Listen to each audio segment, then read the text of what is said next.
Hello, I'm Katrina. Thank you for watching. So my project is basically just framed around a consideration that I'm drawing from sociological research about dating and sexuality, which I think poses a unique problem for social constructivist pictures of sexuality and sexual orientation. And specifically, I'm arguing, I think it poses a specific problem for dispositionalist uh, views of sexual orientation. So it's a problem that I'm calling incongruous inclusion, and well, I'll just get into it. So basically the considerations that grounds my project starts from the consideration that social norms and hermeneutic resources affect our desires and self-interpretation, and I think really unique and ways that kind of make it really difficult to pin down an analytic concept of sexual orientation. But at base, those factors are just determined by what sexuality concepts are available to us and how those concepts function at both an interpersonal and an intrapersonal level. So while there's still not a lot of work in analytic philosophy on what constitutes sexuality, I'm drawing on the work of Edward Stein, William Wilkerson, Robin Dunbroff, and Asa Diaz-Leon. Those are all, I think, pretty recent social constructionist views of sexuality. So I'm going to focus on the dispositional approach, like I said, to theorizing sexual orientation, just because I think this approach is most effective in explaining the phenomenon that I'm arguing poses a unique problem for constructionist conceptions of sexuality. And I'm basically just in harmony with Asa Diaz-Leon's view that there's different but equally apt descriptions of sexual desires, depending on what kind of concepts we have at our disposal. So I'm arguing that while her view succeeds in capturing the full concept of sexual orientation, and that's just the operative concept in ordinary talk about sexual orientation, there are pragmatic reasons, I argue, to adopt an additional constraint that I'm proposing in developing the target concept, which is the concept that's most politically useful. So to illustrate this, I analyzed two considerations that I'm drawing from, as I said, a recent a particular sociological study in sexuality. The first consideration is a need for a concept of sexuality that explains, in a metaphysical sense, changes in one's sexuality that result from a reinterpretation of desires. The second consideration is a need for a concept of sexuality that explains, in an ethical sense, the phenomenon that I'm terming incongruous inclusion. So I'm defining this as the inclusion of people in one's kind of theoretical dating pool. So people who you might be disposed to engage with sexually, whose genders are incongruous with one's self-identified sexual orientation due to a cis-sexist or a biologically essentialist view of gender. So for an example, that would be the inclusion of trans men as potential partners by people who identify themselves as lesbians. So it seems like there's a bit of a tension here between like the self-identification with a particular sexual orientation category and then the sort of extension of the concept, the extension of individuals that might fall under the category of people for whom you might be disposed to feel sexual desire. So this incongruity, I'm arguing, is rooted in a morally wrongful dismissal of someone's gender identity on the basis of their perceived or imagined sex at birth. And I argue that the social and political dimensions of this phenomenon require a target concept of sexual orientation that tracks only gender, so not biological sex characteristics. And I claim that our interpretations of sexual desires, the big claim here is that our interpretations of sexual desires can be right or wrong in both an ethical sense, where it's wrongful to be basing your, to basically be misgendering someone in your self-identified sexual orientation. But also they can be wrong in a metaphysical sense. You're miscategorizing yourself as well in that act. That's why incongruous inclusion, I think, is a unique problem for social constructionist pictures of sexuality. What I'm going to do is just kind of go through a few of the sort of leading dispositionalist views of sexual orientation that I see and sort of evaluate them and how they address this problem or how they might address this problem. And in the end, I'm going to claim that explaining the wrongness of some of these interpretations requires us to restrict our target concept of sexual orientation, as I said, to just tracking gender. not tracking biological sex characteristics or other things that sometimes our ordinary use of the concept of sexual orientation, we might take ourselves to be tracking. I'm going to claim that the target concept of sexual orientation ought only to track gender. Okay, so the study that I'm referencing is a report on dating practices within a sample of like almost 1,000 subjects, mostly in the US and Canada. And I also think that there's a lot of intuitive sort of reasons to adopt this consideration, but I'm going to run through sort of what the data actually says, just to kind of elaborate the problem. So the study sought to describe the kind of demographic characteristics of individuals who indicate a willingness to consider transgender individuals as potential dating partners. And the reason why I think this ethical claim is important to the metaphysical question about sexual orientation, my reason for that just kind of refers back to Sally Haslinger's distinction between two kinds of philosophical project. She argues that there's one kind of thing we do in philosophy, which is a descriptive project. It's just concerned with mapping the operative concepts, the ones that we use in our ordinary talk, in this case about sexuality. And on the other hand, there's the ameliorative project, which we often call the conceptual engineering project. And that's concerned with identifying the target concept. So that's the concept or concepts that will best serve certain aims and goals for our theorizing.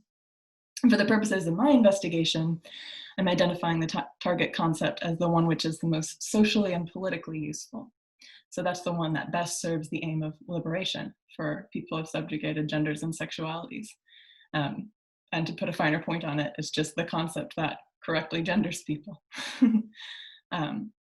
And again, that ties back to my theme of there's a way that you can be wrong about your sexual orientation. Okay, so yeah, it's Karen Blair and Rhea Hoskins. I've got my bibliography at the end here, but it's from 2019, study of inclusion and exclusion from trans people, and from their consideration as potential dating partners. And this study goes beyond analyzing trans exclusionary social practices to show how cissexism, transmisogyny manifest in ways that confuse our sexual orientation categories. So straight, lesbian, bisexual, etc. And a really important point I think I want to stress here is that I'm not making any kind of claims about the exclusion of trans people from consideration as potential dating partners, which, although this is something that this study does track, the specific problem that the last slide laid out, incongruous inclusion, is the inclusion of individuals in your sort of your potential dating partner pool who ought not be included if we take trans women to be women and trans men to be trans men. Yeah, anyway, so just a lot of times when I've talked about this project, people think that I'm trying to make claims about trans exclusionary practices, and that's a whole separate project. I think the thing that I'm concerned with right now is the inclusion of trans individuals, but whose genders are incongruous with sort of what your identification as straight or lesbian or whatever would incline you to be interested in, what that sort of concept would incline you to be disposed toward engaging sexually. So yeah, just keep going. The study found, aside from sort of those expected patterns of transphobic exclusion, that participants were disproportionately willing to date trans men and not trans women, even if doing so was counter to their self-identified sexual and gender identity. So as I said, that last example is a lesbian, dating a trans man, but not a trans woman. So as a result, responses are kind of categorized as exclusionary, congruent, or incongruent. As I just said, I'm really focusing on the incongruent responses here. So my motivation for considering it, as I said again, is primarily ethical, secondarily metaphysical. And I aim to explain the wrongness of the inclusion of trans individuals in one's theoretical dating pool, who ought not be included under one's self-identified sexual orientation. And I'm rooting that wrongness in cissexism and a biologically essentialist view of gender. So the major background assumption here is just that each individual is the primary authority on their gender identity, and assigned sex at birth is not a consideration. Okay, so incongruous inclusion presents a challenge for understanding of sexuality categories, the categories of bi or gay or straight or what have you, because it is itself the result of a miscategorization. So in the individual who interprets her sexual desire for people with cisnormative female genitalia as a same gender orientation, regardless of whether or not those individuals that she desires are in fact of her same gender. That's the problem I'm getting at.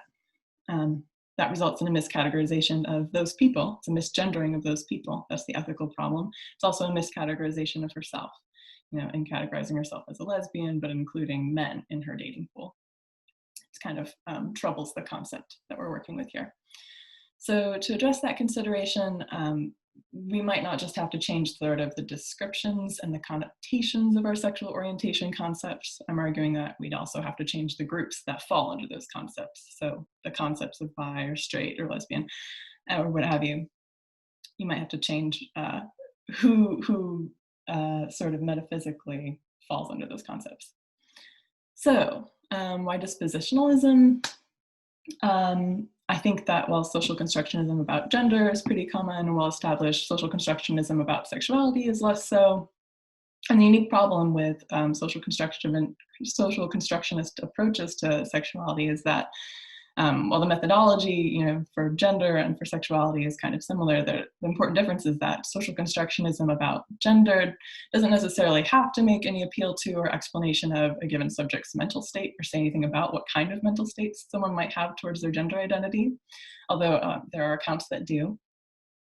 Social constructionist pictures of sexuality, though, require us to account for sexual desires in addition to the explanation of sort of the social identities that we form in response to those desires. And I'm mentioning this requirement just to flag that there's kind of an important feature of our everyday concept of sexuality is that it captures the kind of desires, the kind of sexual desires that we instantiate, and also this idea of like what that makes us. Okay, so dispositionalism about sexual orientation. The first kind of formulation of a dispositionalist view of sexual orientation that I'll throw up here is from Edward Stein, 1999. And I'll just read what I've got up here on the slide. According to the dispositional view, a person's sexual orientation is based on his or her sexual desires and fantasies, and the sexual behavior he or she is disposed to engage in under ideal circumstances. So if a person has sexual desires and fantasies about having sex primarily with people of the same sex gender, and is inclined under ideal circumstances to engage in sexual acts primarily with those people, and that person is gay. So conditions are ideal, according to Stein, if there are no forces to prevent or discourage a person from acting on his or her sexual desires, and that is when there's sexual freedom and a variety of appealing sexual partners available. Would that it were. So this kind of dispositionalism doesn't offer us any kind of explanation of the miscategorization that occurs in incongruous inclusion, because as you see here, it conflates biological sex characteristics and gender identity. So he's using this hyphenated sort of sex-gender idea to sort of capture the way that, like, for a lot of people, we tend to, a lot of people conflate those two. But it doesn't offer us any recourse to sort of explain the wrongness that I'm identifying in incongruous inclusion. And again, the two-tiered wrongness of, the wrongness of misgendering the other, and then the miscategorization of the self in your sexual self-identification. So this is something that Robin Dembroff points out. Ideal dispositionalism also doesn't really work for the actual world because the ideal circumstances that he's outlining here, namely those in which the agent is completely free from the pressures of cis heteronormativity, those ideal circumstances just don't seem to exist. So yeah, I'll turn now to look at Dembroff's formulation. It's the next one that I have up here. So Dembroff is expanding on a part of Stein's definition, namely the idea that sexual orientation is grounded in the kinds of sexual behavior that one is disposed to engage in, and is setting aside the kind of idea that sexual orientation is also grounded in desire. So putting away the desire part, they identify, they name their view bidimensional dispositionalism, and I have it up here as defined a person S's sexual orientation is grounded in S's dispositions to engage in sexual behaviors under the ordinary ordinary conditions for these dispositions, in which sexual orientation as has is grounded in what sexes and genders of persons S is disposed to sexually engage under those conditions. So Dembroff here is aiming to remain neutral, as I take it, on the question of whether or not our sexual orientation ought to track attraction to particular sexes and or genders. And I'm just taking it as kind of given that the function of sexual orientation categories in our everyday usage is to track attractions to particular sets of people. And as I'll go on to argue, the target concept, I think here, the most politically useful concept ought to just track attraction to gender. So Dembroff's view doesn't explain incongruous inclusion either, because incongruous inclusion arises at the level of desire, and it's not limited to actual sort of sexual activity. You know, the misgendering happens when you kind of identify someone as a potential dating partner. So it overlooks the fact that our dispositions to engage in sexual behaviors, this is something that Diaz-Leon points out as well, are often influenced by like contingent facts about our lives. Diaz-Leon gives a counterexample to Dembroff's formulation that is just like a bi woman, I think, who is in committed monogamous relationship with a man. And so she's not disposed to engage in sexual behaviors with women because in this timeline, you know, in this situation, has this contingent sort of arrangement that restricts, you know, the behaviors that she's disposed to engage with. And so it seems like on Dembroff's conception here, that wouldn't let us say that she's still bi. You know, she's like, for the duration of that relationship, she's now straight. And so Diaz-Leon's kind of motivation in developing her view is to let us sort of take the intuitive importance of desire and incorporate that into our conception of sexual orientation. So the next slide I have up here is Asa Diaz-Leon's conception. So she calls her view the desire view. And she roots it basically in by taking sexual orientation to be a disposition to instantiate certain desires under the relevant manifesting conditions, rather than a disposition to engage in certain behaviors. So it's a disposition to desire rather than a disposition to behavior. And the formulation, as you see it here, is that a person S's sexual orientation is determined by the sex is and or the gender of persons for whom S is disposed to have sexual desires under the relevant manifesting conditions, plus S's own sex and or gender. So I want to point to the fact that this formulation is attentive to the ways in which our own sex or gender is often, in addition to the sex or gender of those for whom we are disposed to feel sexual desire, usually bears some kind of causal relation to your own sexual orientation. This is something that Talia Becher also points out. So this effectively, I think, captures the operative concept in our ordinary talk about sexuality, but I'm arguing that it still doesn't explain incongruous inclusion in the ways that I want to explain it, as I said, with that ethical dimension, the misgendering, and then the metaphysical dimension, the self-miscategorization that happens. Because it admits either sex or gender as determining features in identification with a sexual orientation category. So Diaz-Leon argues that including both sex and or gender as determining features, she thinks, you know, it's useful to do that in order to include our operative concepts of sexuality, according to which sex and gender are conflated for some subjects and for many subjects in our ordinary use. But this conflation, I'm arguing, is just what an ameliorative concept must address in order to explain incongruous inclusion. So I claim that the desire view, as Diaz-Leon has argued, it best captures the target concept of sexual orientation if we take only gender as the determining feature. So on that formulation, as you have it up on the slide, this would just be to drop sex is and restrict it just to gender. Yeah, there we go. So since it, yeah. So since if we reject that sexual orientation might track attraction to biological sex, are we able to posit this target concept of sexual orientation that can account for both the misgendering of the other and the miscategorization of the self that happens in incongruous inclusion. That leaves us with my final formulation of sexual orientation, the one that I hope my considerations motivate us to adopt, which is just a person S's sexual orientation is determined by the gender or genders of persons for whom S is disposed to have sexual desires under the relevant manifesting conditions, plus S's own gender.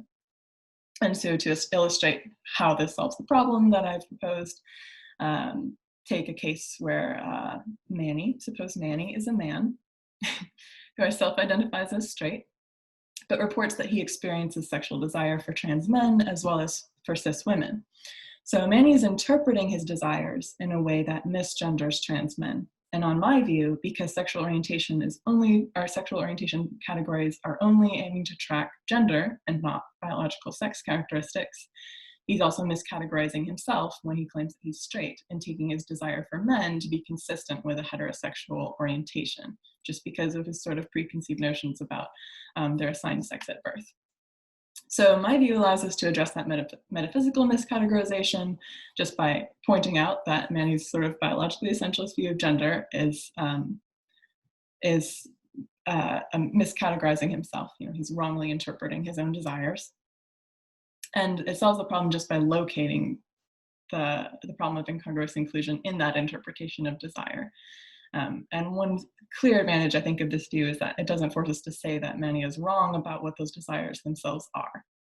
So in restricting our sort of conception just to a concept of sexual orientation that tracks gender as the target concept, the most politically valuable one, we're able to just say that, you know, Manny's misinterpreting what those desires mean for what he is.